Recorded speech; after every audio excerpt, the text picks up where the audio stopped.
नमस्कार प्यारे साथियों, पुनः स्वागत है आप सभी का अपने YouTube चैनल यूके टीचिंग परीक्षा पर। जुड़ जाइए एक सकारात्मक ऊर्जा के साथ, कॉपी कलम उठा लीजिए और मेरे साथ आपको नोट्स बनाते हुए चलना है।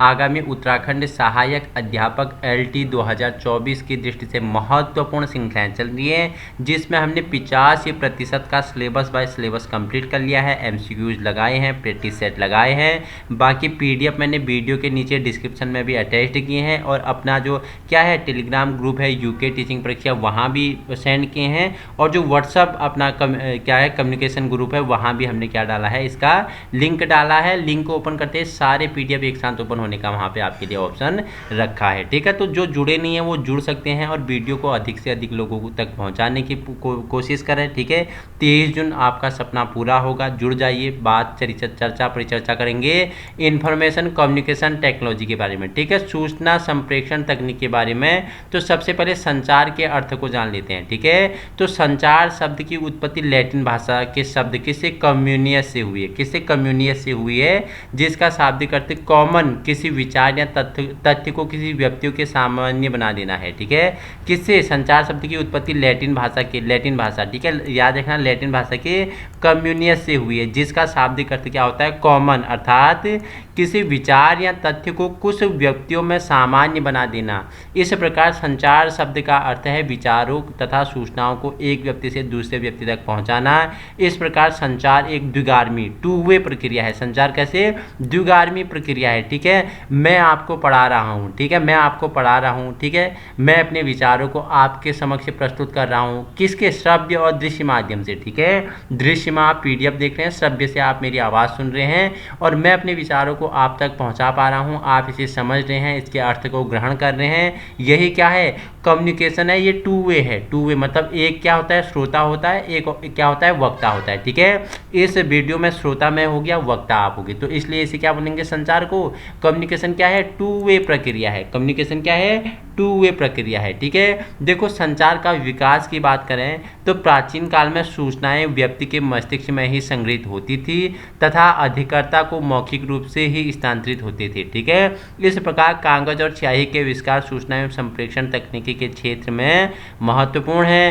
प्रिंट मीडिया भी इस क्षेत्र का महत्वपूर्ण आविष्कार है। ठीक है, जो प्राचीन काल में थी, जो सूचनाएं थी वो मस्तिष्क में ही संग्रहित होती थी। ठीक है, जैसे आप पढ़ेंगे कि वेदों की रचना कब हुई थी। ठीक है, वेद कब लिखे गए, लिखे कब के, 1500 ईस्वी। कब लिखे गए, 1500 ईस्वी। ठीक है, रचना कब हुई थी, बताओ मुझे, 3000 या 3500 ईस्वी। रचना क्या होती है, ठीक है, जो मस्तिष्क से एक व्यक्ति से दूसरे व्यक्ति तक क्या हुए, जिनका संचार हुआ मस्तिष्क से मस्तिष्क। ठीक है, जिनका कोई पुख्ता सबूत नहीं था, उन्हें हम रचना कहेंगे। ठीक है, और देखो, और क्या होता है, लिखित सामग्री जो मिल जाती है उसे क्या बोलेंगे, लिखित सामग्री आपके पास है तो उसे हम क्या बोलेंगे कि आपके पास साक्ष्य प्राप्त है। ठीक है, तो प्राचीन काल में क्या था, जो सूचनाएं थी वो मस्तिष्क में ही संग्रहित होती थी। उस समय क्या, कागज नहीं था, स्याही नहीं था, इनका आविष्कार बाद में हुआ। ठीक है, जिसमें सबसे पहले अगर देखो प्रिंट मीडिया भी इस क्षेत्र का क्या महत्वपूर्ण आविष्कार है।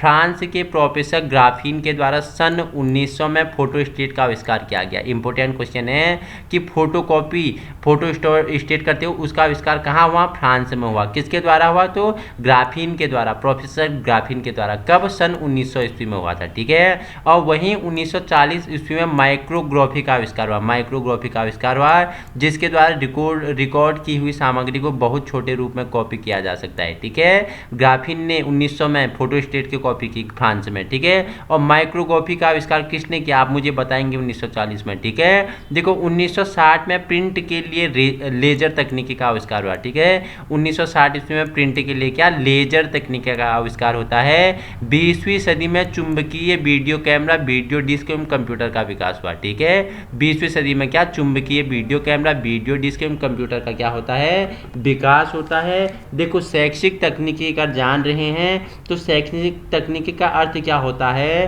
कि शैक्षिक तकनीकी शिक्षण तथा सीखने में आधुनिक विधियों और प्रविधियों का क्रमबद्ध प्रयोग है। किसने कहा था, जॉन लीडम ने कहा था। ठीक है, जॉन लीडम ने कहा था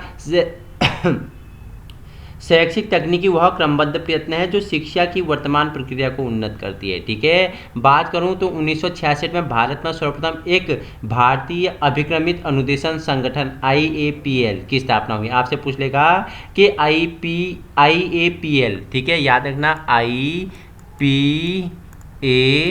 एल, इसकी स्थापना कब हुई? भारत में 1966 में। ठीक है, ये क्या है? एक भारतीय अभिक्रमित अनुदेशन संगठन है। ठीक है, और पूछेगा अगर एनसीईआरटी, ठीक है, राष्ट्रीय शैक्षिक अनुसंधान और परीक्षण परिषद की स्थापना को भी आप मुझे बताएंगे कमेंट में। ठीक है, कमेंट में मैं आपका आंसर जानना चाहता हूँ। ठीक है, अगर वही बात करूँ तो देखो मैं बात कर लेता हूँ कि जो अभिक्रमित अध्ययन है ना, उस पद्धति का विकास कब हुआ, कहाँ हुआ, किसने किया? तो इंग्लैंड में। किसके द्वारा?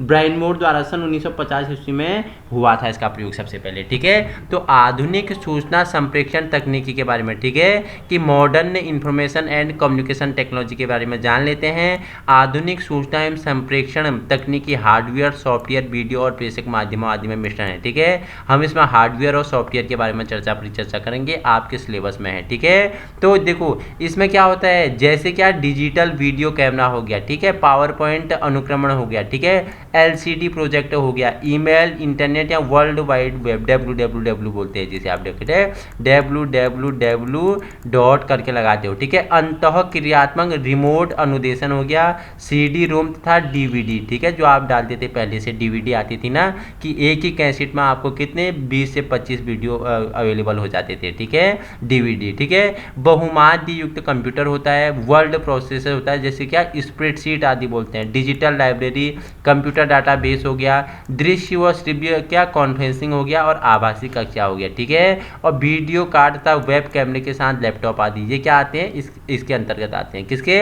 हार्डवेयर, सॉफ्टवेयर, मीडिया तथा प्रेक्षक माध्यमों के अंतर्गत आते हैं। ठीक है, देखो हाइपर मीडिया तथा हाइपर टेक्स्टर के स्रोत भी आते हैं, वीडियो टेक्स्टर आते हैं, टेली टेक्स्टर आते हैं, अंतःक्रियात्मक वीडियो टेक्स्टर आते हैं। ठीक है, टाइप्स ऑफ हार्डवेयर, आप पूछा कि कठोर तकनीकी के प्रकार, कठोर तकनीकी के प्रकारों की बात कर रहा है, तो ये 3 प्रकार का, कितने प्रकार का? कठोर तकनीकी 3 प्रकार का होता है। उससे पहले आपको एक और फैक्ट बताता देता हूँ, हिलाल्ड जेनसेन ने क्या, जो शैक्षिक तकनीकी के प्रमुख 4 उद्देश्य बताए, जो हिलाल्ड जेनसेन ने क्या, जो शैक्षिक तकनीकी हैं उसके 4 उद्देश्य बताए, सूचनाओं का करना, भूमिका विधियों का प्रयोग करना, विशिष्ट दक्षता एवं कौशल की प्राप्ति में सहयोग देना, और पृष्ठ पोषण के क्षेत्र में योगदान देना। ये कौन बोलते हैं? हिलाल्ड जेनसेन बोलते हैं। ठीक है, तो आइए आप जानते हैं कठोर तकनीकी के प्रकार जानते हैं, आपके लिए इंपॉर्टेंट है, आपके सिलेबस में है। कठोर मतलब कि हार्डवेयर और सॉफ्टवेयर, तो इन दोनों के बारे में हम परिचर्चा कर लेते हैं। ठीक है,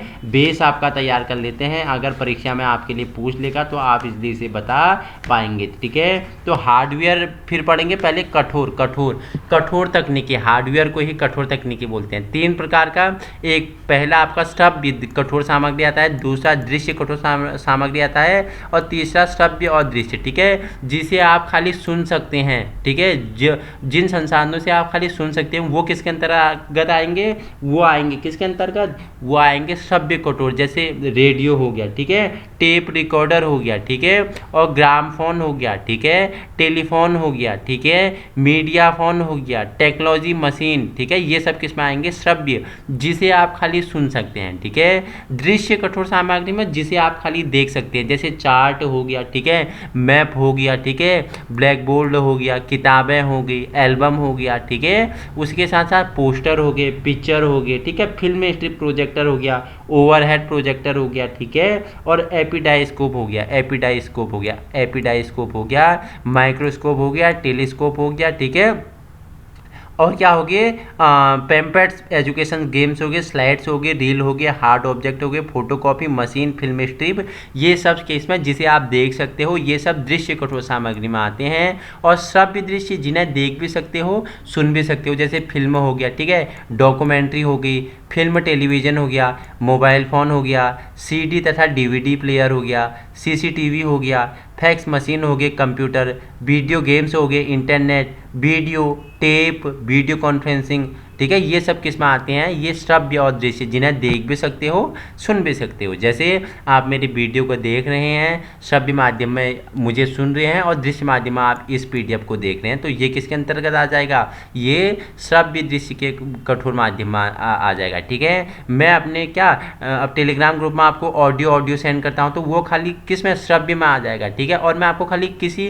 फोटो आपको क्लिक करके भेजता हूँ, वो दृश्य में आ जाएगा। ठीक है, तो शैक्षिक तकनीकी के घटक जान लेते हैं। ठीक है, कंपोनेंट्स ऑफ क्या?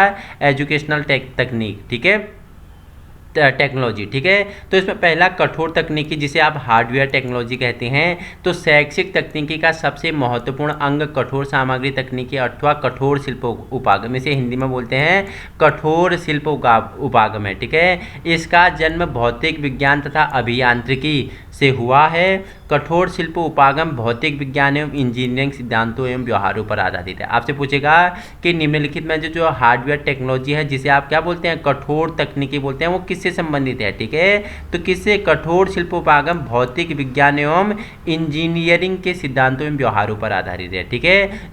शिक्षा शब्दकोश के अनुसार इसकी परिभाषा है, हार्डवेयर तकनीकी उपकरण अथवा मशीनरी है, जैसे कि टेलीविजन कैमरे, ठीक है, मॉनिटर्स, टेप रिकॉर्डर, कंप्यूटर से जो अनुदेशात्मक उद्देश्यों के माध्यम के रूप में सेवा करते हैं, परंतु जो स्वयं में विशिष्ट वस्तु विवरण नहीं रखते हैं, ठीक है। डॉक्टर रुहेल्ला के अनुसार शैक्षिक तकनीकी का यह भाग उपकरणों और कठोर सामग्री जैसे शिक्षण मशीन, टेलीविजन, टेप रिकॉर्डर आदि से संबंधित है, ठीक है। कठोर शिल्प तकनीकी को सिल्वरमैन, ठीक है, सिल्वरमैन ने शिक्षा में तकनीकी कहा है, ठीक है। किसने कठोर शिल्प तकनीकी को क्या कहा दिया, शिक्षा में तकनीकी कहा, तो सिल्वरमैन ने कहा, ठीक है। सिल्वरमैन ने ही इसे एक अन्य नाम क्या, सापेक्षिक तकनीकी कहा, ठीक है। सिल्वरमैन ने इसे क्या, सापेक्षिक तकनीकी भी कहा है। के संपत ओ पन्नीरसेल्वम ने तथा एस सनथामम के अनुसार, ठीक है, इन्होंने कठोर शिल्प उपागम शिक्षण प्रक्रिया का मशीनीकरण करके शिक्षा के द्वारा कम व्यय तथा कम समय में अधिक छात्रों को शिक्षित करने का प्रयास किया, ठीक है। डेविस महोदय आते हैं 1971 ईस्वी में, इन्होंने क्या बोला, कठोर उपागम या शैक्षिक तकनीकी प्रथम शिक्षण और प्रशिक्षण के लिए अत्यंत आवश्यक है, ठीक है। कठोर शिल्प तकनीकी विशेषताएं बात करूं तो इसके द्वारा एक ही स्थान पर बैठे बैठे ज्ञान का भंडार प्राप्त किया जा सकता है। यह अधिगम के करके सीखने, लर्निंग बाय डूइंग तथा अनुभव द्वारा सीखने, लर्निंग बाय एक्सपीरियंस के सिद्धांतों पर आधारित है। आपसे पूछ लेगा कि निम्नलिखित में से कौन सी तकनीकी लर्निंग बाय डूइंग या लर्निंग बाय एक्सपीरियंस के सिद्धांतों पर आधारित है, तो कठोर शिल्प तकनीकी, ठीक है। यह कम समय, कम धन, कम व्यय और व्यय अधिक छात्रों को प्रशिक्षित करता है। कम धन में, कम समय में, कम व्यय में, कम समय क्या, अधिक छात्रों को क्या करता है, प्रशिक्षित करता है, ठीक है। और यह सूचना संचार एवं जनसंचार के लिए अत्यधिक उपयोगी होता माध्यम है। यह छात्रों को सहभागिता के पूर्ण अवसर प्रदान करता है, ठीक है। तो आपने क्या हार्डवेयर टेक्नोलॉजी के बारे में जान लिया, ठीक है। जिससे क्या आपने क्या कहा, हार्डवेयर यानी कठोर उपागम सामग्री आपने चर्चा परिचर्चा कर ली है। अब हम जान लेते हैं किसके बारे में, अब हम जानते हैं मृद उपागम। मृद उपागम को क्या बोलते हैं, इसे बोलते हैं क्या, इसे बोलते हैं सॉफ्टवेयर टेक्नोलॉजी। मृद उपागम को बोलते हैं सॉफ्टवेयर टेक्नोलॉजी, ठीक है। तो इस तकनीकी का विकास की बात करूं तो कब इसका विकास होता है, ठीक है, कब ये प्रचलन में आया, ठीक है। आप मुझे बताएंगे कब इसका विकास हुआ, ठीक है। तो देखो, मृद उपागम मनोविज्ञान पर आधारित है। यह क्या है, मनोविज्ञान पर आधारित है। इसमें अधिगम सामग्री, लर्निंग मटेरियल, सीखने के सिद्धांतों, प्रविधियों, शिक्षण नीतियों एवं शिक्षण प्रतिमानों पर बल दिया जाता है। इसमें शिक्षण मशीनों द्वारा तैयार की गई शिक्षण अधिगम सामग्री, क्या बोला है, टीचिंग लर्निंग मटेरियल का प्रयोग किया जाता है। इसके प्रयोग से शिक्षण अधिगम प्राप्तकर्ता को अधिगम को सरल एवं स्वाभाविक बनाना तथा ज्ञान प्राप्त को स्वाभाविक बनाना संभव हुआ है, ठीक है। शिक्षण उद्देश्य व्यावहारिक रूप से शिक्षण सिद्धांत, शिक्षण विधियां तथा तकनीकी पृष्ठपोषण तथा मूल्यांकन आदि मृद उपागम सॉफ्टवेयर के अंतर्गत आते हैं। इसे शैक्षिक तकनीकी या द्वितीय भी कहते हैं, शैक्षिक तकनीकी सेकंड भी इसे कहा जाता है। और इस देखो, प्रणाली उपागम या व्यवस्था उपागम, ठीक है। तीसरा आपका क्या है, सिस्टम अप्रोच है, ठीक है। इसमें क्या, प्रणाली उपागम दो शब्दों से मिलकर बना है। प्रणाली उपागम, ठीक है, प्रणाली का अर्थ क्या होता है, एक निश्चित व्यवस्था, क्रमबद्ध संगठन, समग्रता, जिससे सभी तत्व या घटक परस्पर संबंधित होते हैं। जो प्रणाली तकनीकम उपागम है, उसमें द्वितीय विश्व युद्ध के दौरान इसका जन्म हुआ। तब से लेकर आज तक इसमें उद्योग, सरकार हो गया, सेना तथा व्यापार के क्षेत्र में प्रबंध संबंधी निर्णयों को विशेष रूप से प्रभावित किया है, ठीक है। वेबस्टर के शब्दकोश के अनुसार, वेबस्टर के शब्द, ठीक है, वेबस्टर के शब्दकोश के अनुसार क्या है, एक निरंतर अंतः क्रिया या स्वतंत्र क्रियाओं का समूह जो एक रूपता धारण कर लेता है, वही व्यवस्था क्या है, इसे ही हम क्या बोलते हैं, प्रणाली उपागम कहते हैं। ठीक है, देखो टेवेलकर क्या बोलते हैं, ट्वेलकर क्या बोलते हैं, जो क्या है प्रणाली उपागम है, एक ऐसी व्यवस्था का उपकरण है जिसके अंतर्गत व्यक्ति को समस्या से संबंधित हर पक्ष की जांच करने के लिए एक प्रकार के निर्णयों के प्रभाव को दूसरे प्रकार के निर्णयों की व्यवस्था से संबंधित करने तथा समस्या हल करने के लिए उपलब्ध स्रोतों का अधिकतम उपयोग करने के लिए सुनिश्चित अवसर प्राप्त करता है। ठीक है, केसो तथा क्या मिचेन के अनुसार जो क्या है प्रणाली उपागम है, ठीक है, एक ऐसी तकनीकी प्रविधि है जिसका उद्देश्य शैक्षिक समस्याओं को सुलझाने के लिए सर्वाधिक प्रभावशाली तथा आर्थिक रूप से क्या बुद्धिमत्तापूर्ण विधि की खोज है। ठीक है, अब इसकी क्या उपयोगिता क्या है, ठीक है, यूटिलिटी ऑफ सिस्टम अप्रोच है। ठीक है, यह उपागम उद्देश्यों से क्या है परिचित कराता है, यह शैक्षिक समस्याओं का समग्र रूप से अध्ययन करता है, इसके द्वारा शैक्षिक सामग्री तैयार की जाती है, यह शैक्षिक वातावरण के नियंत्रण तथा प्रबंधन में सहायक होता है, शिक्षण प्रशिक्षण कार्यक्रमों को अधिक उन्नत बनाना है, इसके द्वारा शैक्षिक प्रशासन की जटिल समस्याओं को सुलझाया जा सकता है, यह शैक्षिक प्रणाली में उचित तथा वस्तुनिष्ठ से अधिक परिवर्तन करता है। ठीक है, नेक्स्ट है सूचना संप्रेषण के बारे में थोड़ी इसके उपागम जान लेते हैं। तो देखो क्या इंफॉर्मेशन कम्युनिकेशन और अप्रोच है। ठीक है, सूचना संप्रेषण के उपागम पहला परिप्रेक्ष्य जान लेते हैं। ठीक है, दूसरा क्या होता है परिप्रेक्ष्य के बाद आपका सूचना एवं संचार तकनीकी के उपकरण। ठीक है, टूल्स ऑफ आईसीटी के उसके उपकरण क्या हैं। ठीक है, तो परिप्रेक्ष्य जाने तो परिप्रेक्ष्य के अंतर्गत निम्न से अधिगम होता है। ठीक है, जो परिप्रेक्ष्य है इसमें निम्न प्रकार सीखा जा सकता है, अधिगम मतलब सीखना लर्निंग। ठीक है, सहायक सामग्री होती है, कंप्यूटर होता है, मोबाइल होता है तथा अन्य विद्युतीय यंत्रों की सहायता से स्व अध्ययन योजनाएं समूह कार्य इत्यादि के आधार पर सामूहिक अधिगम व अन्य संसाधनों के प्रयोग द्वारा सामूहिक अधिगम का विकास किसके द्वारा परिप्रेक्ष्य के द्वारा होता है। ठीक है, दूसरा इसमें बताया हमने क्या सूचना और संचार तकनीकी के उपकरण। ठीक है, सूचना और संचार तकनीकी के अंतर्गत निम्न उपकरण आते हैं, जैसे श्रव्य उपकरण बता दिया, दृश्य उपकरण क्या क्या आते हैं इसके अंतर्गत। ठीक है, श्रव्य जिसमें आप सुन रहे हैं, ठीक है, टेप रिकॉर्डर हो गया, ठीक है, रेडियो हो गया, दृश्य में आपका क्या आ जाएगा चार्ट हो गया, मैप हो गया, पोस्टर हो गया। ठीक है, और श्रव्य दृश्य में टीवी हो गया, ठीक है, टीवी हो गया, और एक दो उदाहरण बताओ मोबाइल फोन हो गया, इंटरनेट हो गया। ठीक है, और एपिडो स्कोप हो गया, एलसीडी हो गया। ठीक है, श्रव्य में दृश्य में क्या कंप्यूटर लैपटॉप हो गया, और श्रव्य में आपका मोबाइल सेलफोन हो गया। ठीक है, तो ये श्रव्य और दृश्य की मैंने बता दी है।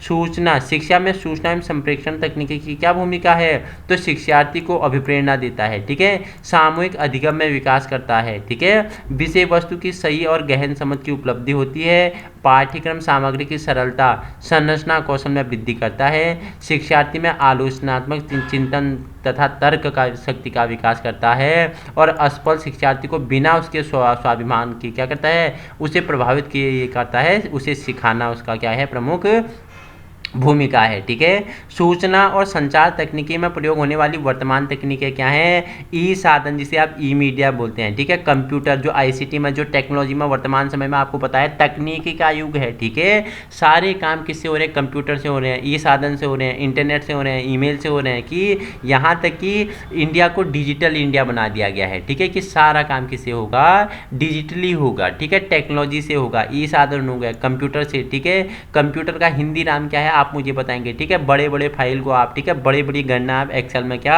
चंद मिनटों में कर पा रहे हो, ये सब कंप्यूटर का खेल है। ठीक है, इंटरनेट हो गया। ठीक है, आप दुनियादारी होगी। ठीक है, विश्व वर्ल्ड कहीं के भी आप आसमान हो पाताल हो कहीं के भी आप क्या चंद मिनटों में खबरें जान पा रहे हो।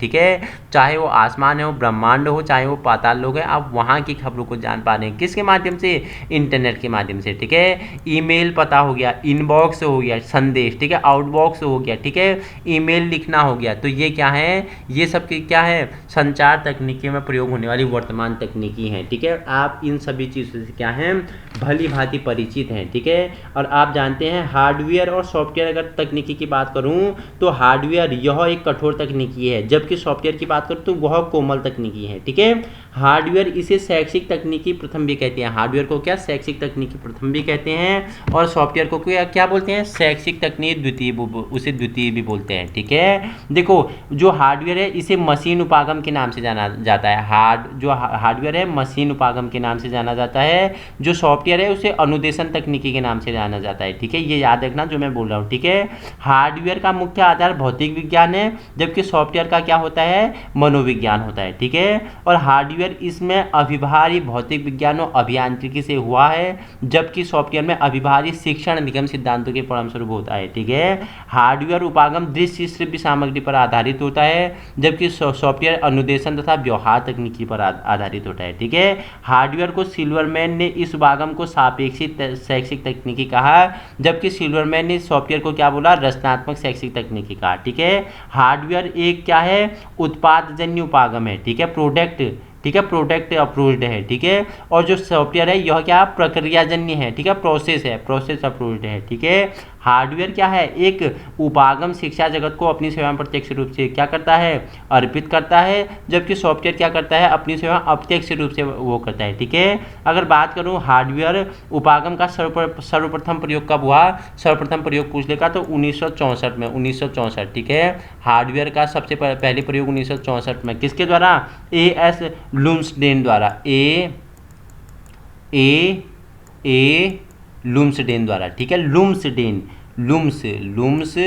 लुम्सडेन। ठीक है, लुम्सडेन द्वारा क्या हार्डवेयर शब्द का सबसे पहले प्रयोग किया गया 1964 में। ठीक है, और बात करूं अगर देखो सॉफ्टवेयर का करूं तो उपागम का सर्वप्रथम प्रयोग बीएफ स्किनर ने किया। बीएफ सॉफ्टवेयर का किसने किया, बीएफ स्किनर, बीएफ स्किनर। ठीक है, बीएफ स्किनर ये वही स्किनर है जिन्होंने क्या किस पे प्रयोग किया था, बताओ मुझे। बीएफ स्किनर का लर्निंग संबंधी सिद्धांत हमने परिचर्चा की थी। ठीक है, हार्डवेयर उपागम का अर्थ शिक्षण अधिगम प्रक्रिया की मशीनों के प्रयोग से है, जबकि क्या जो सॉफ्टवेयर है उसमें क्या होता है, शिक्षण अधिगम के विभिन्न सिद्धांत विधियों के द्वारा सीखा जाता है। ठीक है, तो हमने हार्डवेयर भी जान लिया, हमने क्या जान लिया, और सॉफ्टवेयर भी जान लिया। ठीक है, अब दोनों में आपको कंफ्यूज नहीं होगा कि क्या है हार्डवेयर, क्या है सॉफ्टवेयर। हार्डवेयर मशीन संबंधी, सॉफ्टवेयर शिक्षा सिद्धांत संबंधी। ठीक है, मनोविज्ञान संबंधी। ठीक है, तो हमने आज क्या जाना, संप्रेषण जाना। ठीक है, कम्युनिकेशन जाना, और उसमें हमने क्या हार्डवेयर और सॉफ्टवेयर के बारे में परिचर्चा की है। ठीक है,